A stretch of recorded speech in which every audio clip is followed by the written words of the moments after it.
Hey, folks. So I'm here with Yadira Escobar. And as you may have seen a couple weeks ago, she interviewed me. But I thought now that she has interviewed me, I would take the opportunity to introduce and interview Yadira myself. So, Yadira, can you tell us about yourself, where you grew up, your background, how you got into politics? Right. So, I was brought to the United States at the age of 6. I'm originally from Cuba, and the reason why my family became another member of the traditional Cuban exile community was because my father in 1986 was arrested for trying to create reforms within the Cuban Revolution.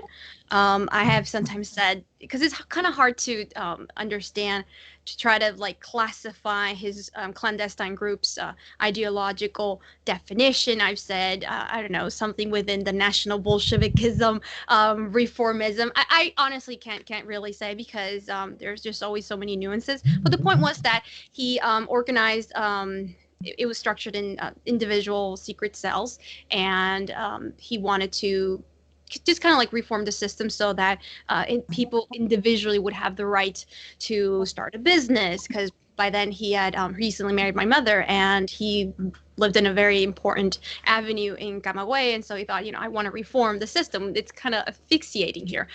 There are so many things that we could do, and because he was the son himself of a revolutionary that was a part of the underground. Yes, my whole family, but everybody's basically into politics and trying to change the world, make it a better place. So my grandfather, his father, was a part of the 26th of July movement and had been tortured by Batista. And so having that inheritance, my dad wanted something within the revolution, something that would preserve the Cuban sovereignty, but that would adapt to the modern times, because we all know that the Cuban Revolution, the whole Cuba in itself has always been sanctioned, and so there are plenty of economic hardships. And why not?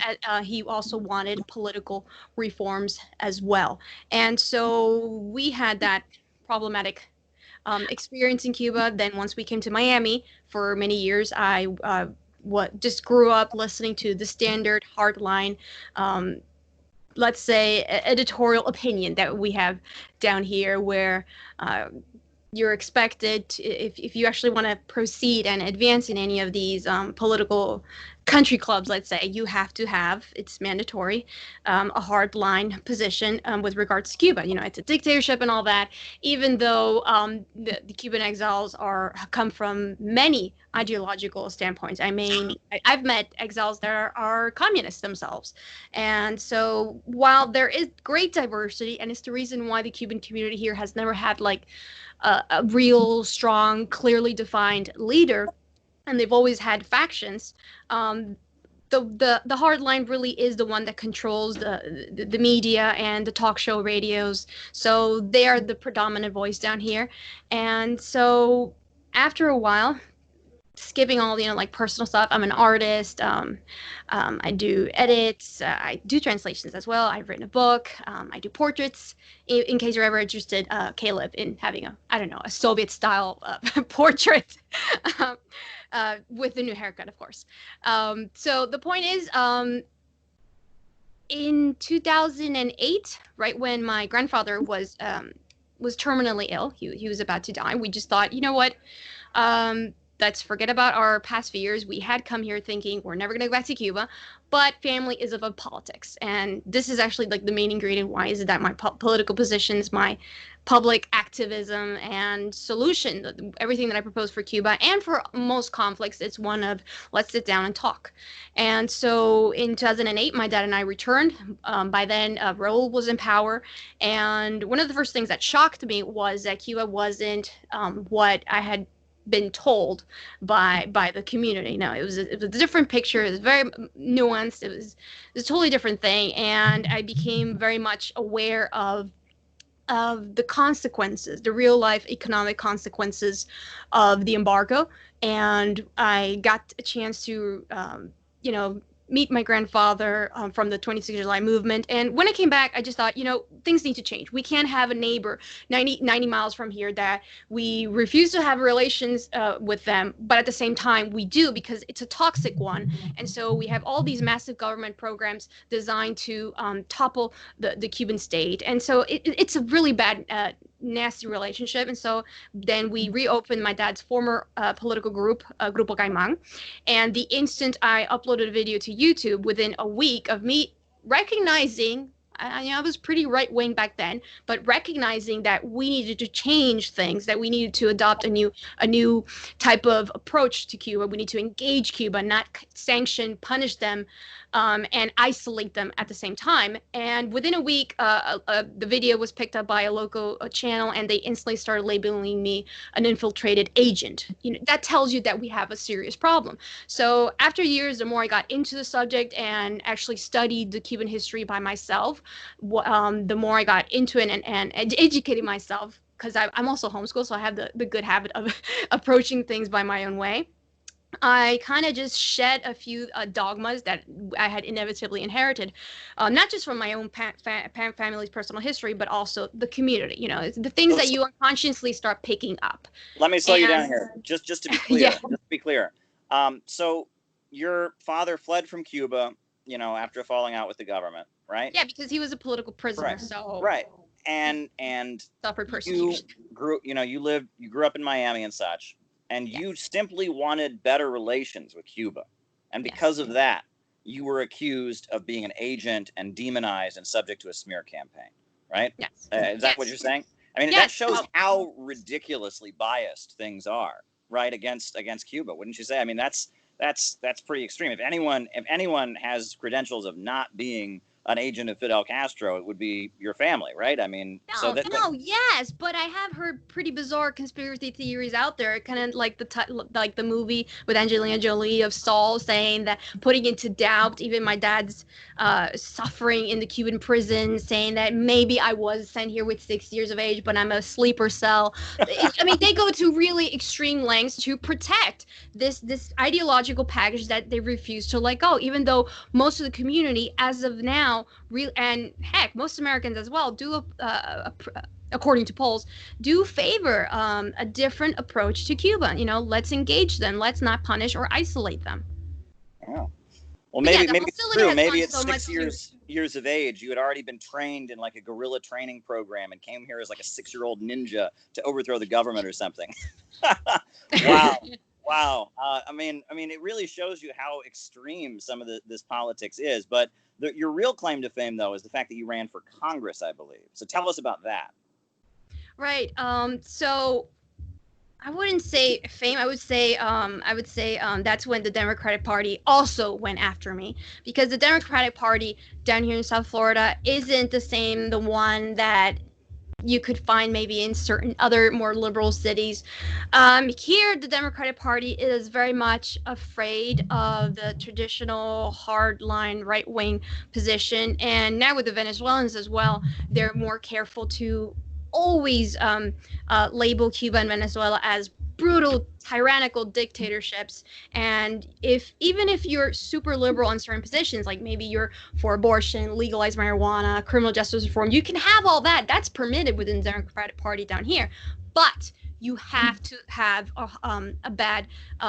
you have to adopt the traditional position, editorial line against Cuba and Venezuela. And they wouldn't have that. So when I decided to run, within days, the Miami Herald approached me, and even though we talked for like an hour and something, and I had to later on, of course, publish that one, I did make sure to let them know I was recording. They seemed to have a problem with that, by the way. They were like a little bit uncomfortable, even though they were doing that to me. But it's like, why are you afraid that I would be doing the same thing that you're doing? But they produced an article where they said that I am, to this part, I'm very proud, because they said a candidate for Congress that is pro-Cuba. Yeah. Yes. How is that a bad thing?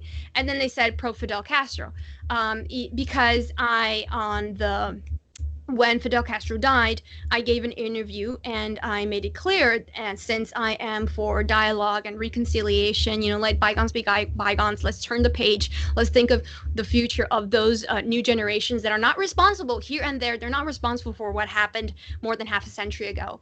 And so, because I was against Miami exiles trying to make a party out of somebody's natural death, I thought it was crass. It doesn't make us look good, especially when you've got millions of Cubans on the island that are actually lamenting the fact that somebody that they see almost as a founding father sort of figure are crying. So I thought, that's not the right approach. This isn't the way to do it, even though, especially since you have like even world leaders celebrating the fight that Fidel Castro had against poverty, against oppression, and all these things.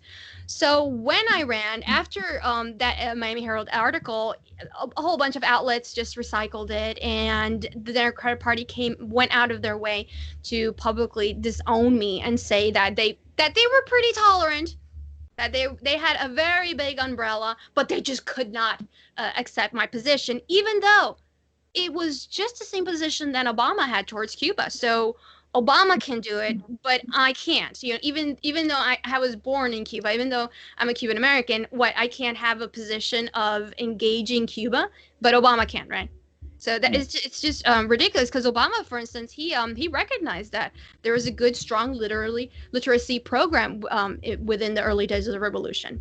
And when you consider that many, because they made an emphasis on the fact that I posed, and at the end of the day, they didn't take out nude pictures, but the great obscene pictures that they had against me were just pictures of me posing with my grandfather's 26th of July movement. That was just so impossible, But why not be proud of the fact that your grandfather was part of the the campaign to bring down?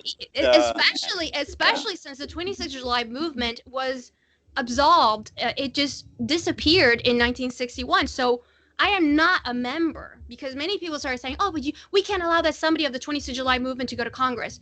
Well, you don't decide that. Let's take that to the ballot and let people decide. But another thing, it doesn't exist. And my grandfather actually belonged to the urban faction, which was actually more nationalist. In fact, some of them were even anti-communist, not to be confused with the more rural one, which Che Guevara belonged to and all that.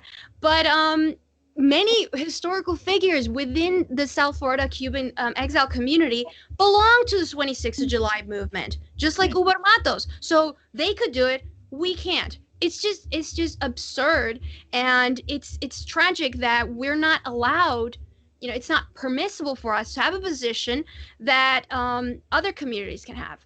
So it's why I keep saying that it seems like Florida, it's like we're at the vanguard here. Like, this is like the frontline trench that we have to defend, because if I can't have a place in this, and I keep saying, like, throughout all the years, every single interview that I've ever given, because I've been called to have debates with Cuban dissidents that come and tour South Florida. So I've been exposed prior to me running for Congress. I've been out there, I've gone to radio shows and all that, and I've lost count of how many times I've made it clear I'm not a communist. I'm merely, in fact, I've had communists say that I'm even a fascist, because they've said you make too much emphasis on nationalist talking points. So like real communists, and somebody like you, like they don't necessarily have me in their club. So I tell my communist friends, look, if my position isn't allowed, then we can't legitimately say that South Florida is part of the United States, because we're not allowed our freedom of expression. Because I had to call the Miami bomb squad once because some sort of explosive was put underneath my car. I've had dead birds dropped at my front door. I've received death threats, and of course called everything under the sun that you can imagine, simply for promoting a more peaceful, progressive position towards Cuba. Never mind my actual campaign platform. I would say, but I'm talking about raising the minimum wage. Can we please talk about the minimum wage? No. And then I've had Trump tards go after me saying, we're going to dox you, we're going to expose you for we're calling the FBI on you. It's like, okay, do that. Yeah, I mean, if you genuinely have proof that I am an agent, do your patriotic duty, right? Just go do that. Have fun. They're just going to laugh at you.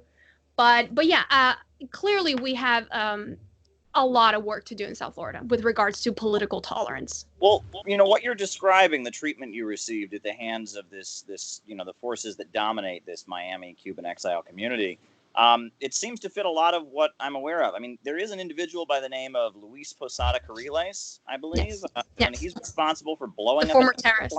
Yeah, blowing up an airplane and killing all kinds of school children. Can you tell us his story? And is he still living? Is he still alive in Miami? No. Luis Posada Carriles liked to always even coquettishly like flirt with the idea that he was a terrorist. So I always thought that was like in such bad taste. He claimed that he used to make his money off of selling paintings. He makes a brief appearance in that new movie that they're trying to ban from Netflix. I can't believe we have people here within the Cuban community that are trying to gather signatures on change.org. Remember how I was trying to get, I'm still gathering petitions to not have YouTube censor my channel because I have these people, this mob of trolls, they've even gone after my YouTube page. And so I'm on change.org trying to get signatures to stop the censorship. Because it's like, you don't have to support me. You don't have to follow me. Just don't try to silence me.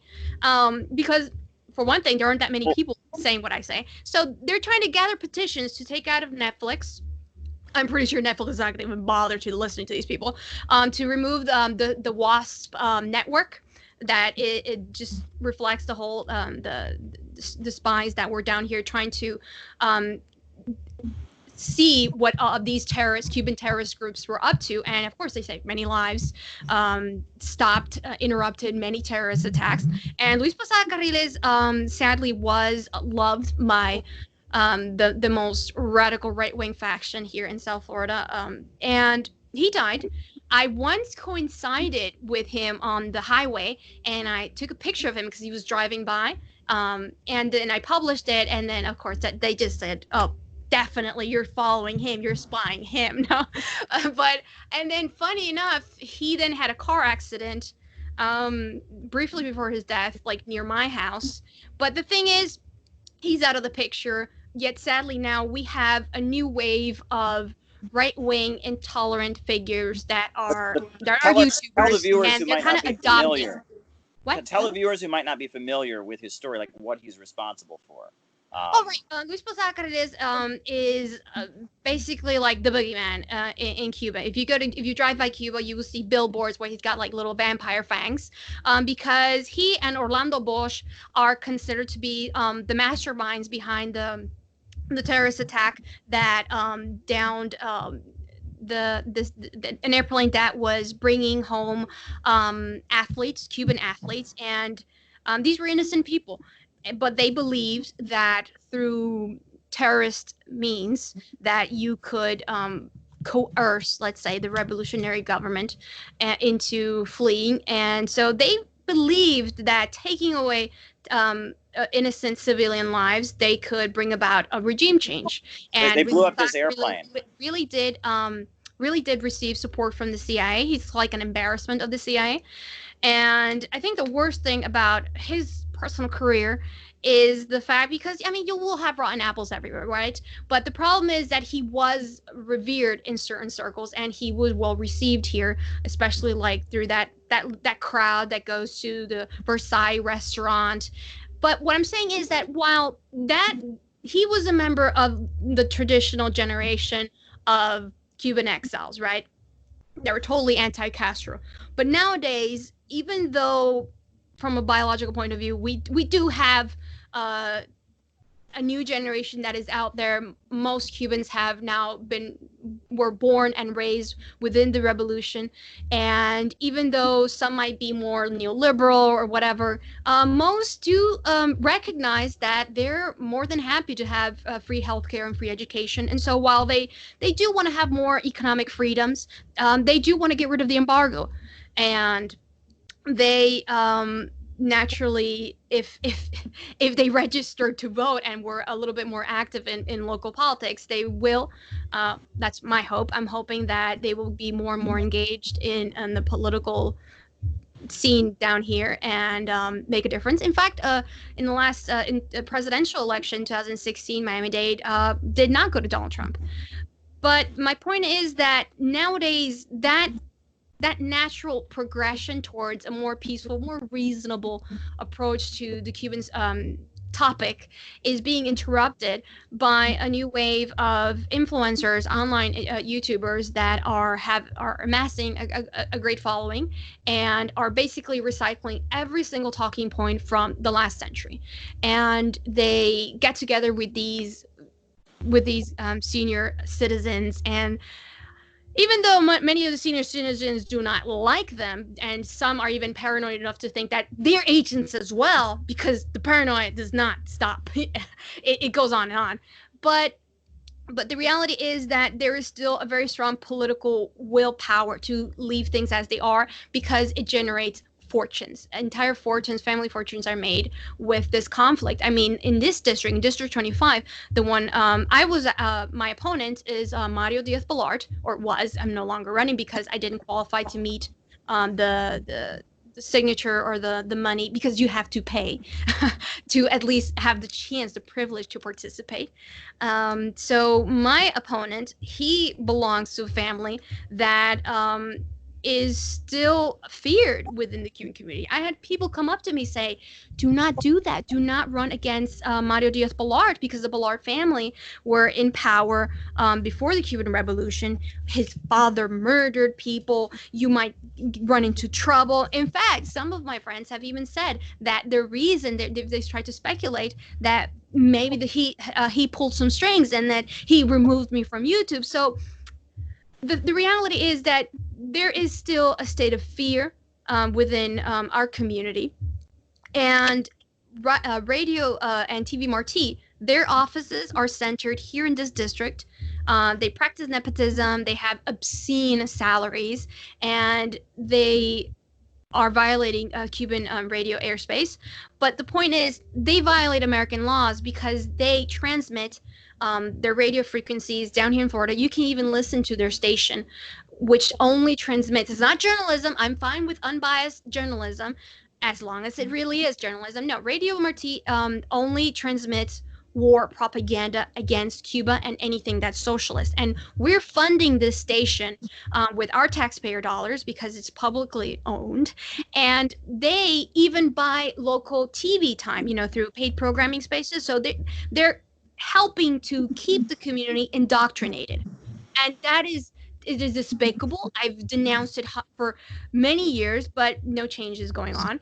And so now there are talks of a new program aimed at financing these YouTubers, since most people don't listen to radio, shortwave radio anymore. I mean, I'm on shortwave too, but undeniably most young people now on the island, there are like in the last year, millions of new Cubans decided to get online. So Cuba is no longer that isolated from the world, and so that's why these subversive programs, that are approved in Congress, these programs are now looking reportedly to fund these influencers, these YouTubers, and I just see that's a violation of continuously violating our own sovereign laws, because you cannot waste taxpayer dollars in financing a political talking head that will influence American citizens, because Yeah, well, I mean, then you're we're never painting going to get out of this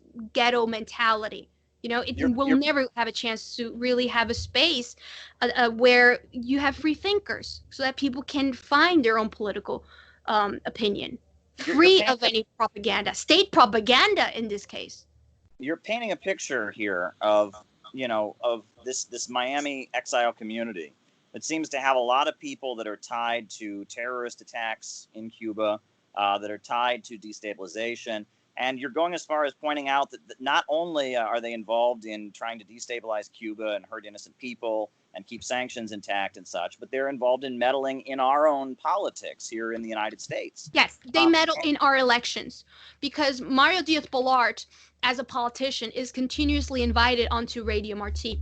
Radio Marti when they buy airspace, they're helping these right-wing AM talk shows, and in these talk shows, they talked bad about me. They slandered my campaign, and they said that even that I was receiving government funds to run my campaign. Clearly, that's not the case because we couldn't even reach the $10,440 that we needed to be on the ballot. So, I mean, clearly, if the Cuban state was sponsoring my candidacy, I would have had that money.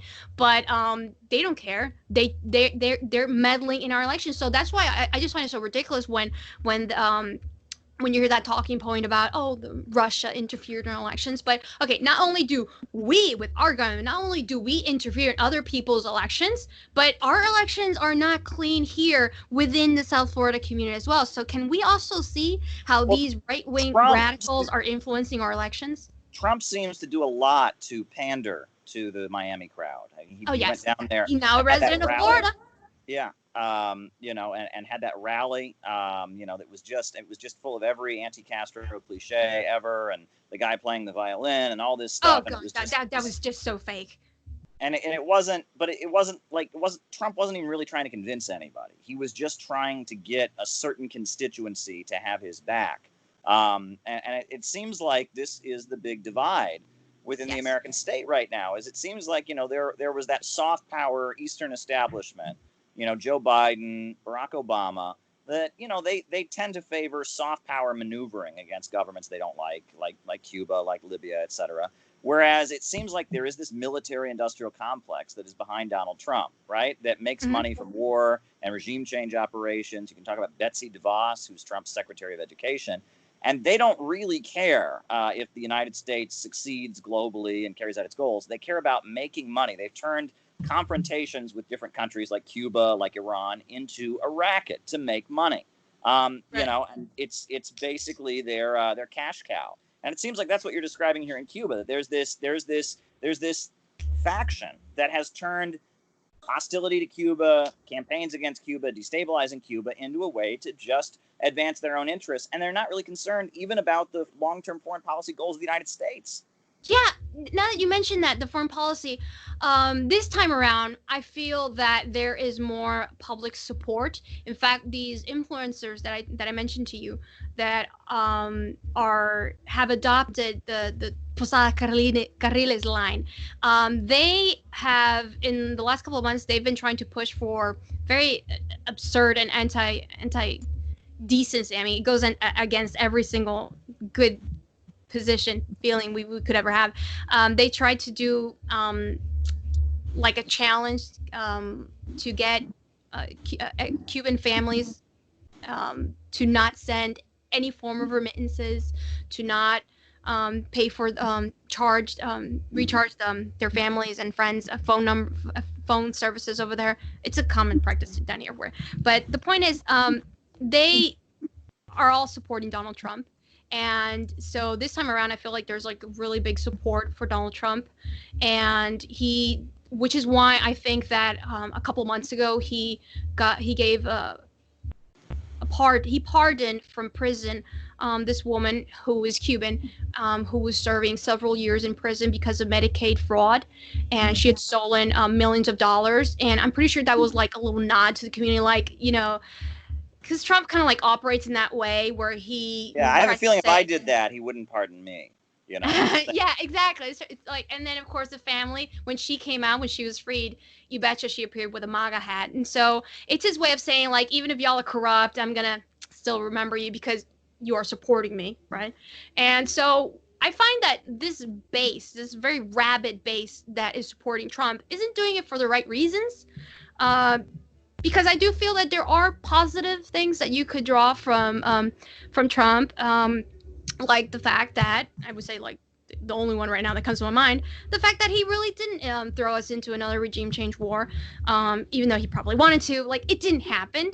And so I find that the base down here of Cubans and Venezuelans, they see it as not the American president that they want to support, but just the guy that could potentially still invade Cuba. So their support for Donald Trump isn't taking into account a specific policy towards maybe the religious freedom or maybe how he's letting corporations get away with, tax fraud, in other words. But they only support Trump because he's still promising to fight against communism. And so when I see counter protesters, like now recently that there was all these Black Lives Matter protests on the street, when you had a small counter protest, very small by the way, in comparison to the bigger youthful crowd that was supporting George Floyd, that small crowd, usually most of them, all immigrants, 40s, 50s, and 60s, and some of them would even cry. They would get like very emotionally involved and say that they needed Trump to fight against communism. And I just feel sorry for them because they look like they've been brainwashed. Somebody is obviously pulling their strings, pulling the right buttons, and emotionally manipulating them because there is no fight against communism right now because you don't even have communism in Cuba right now. I just wanted to mention that one. And about the Trump speech, one little thing about that speech where he brought that guy playing the violin and all that.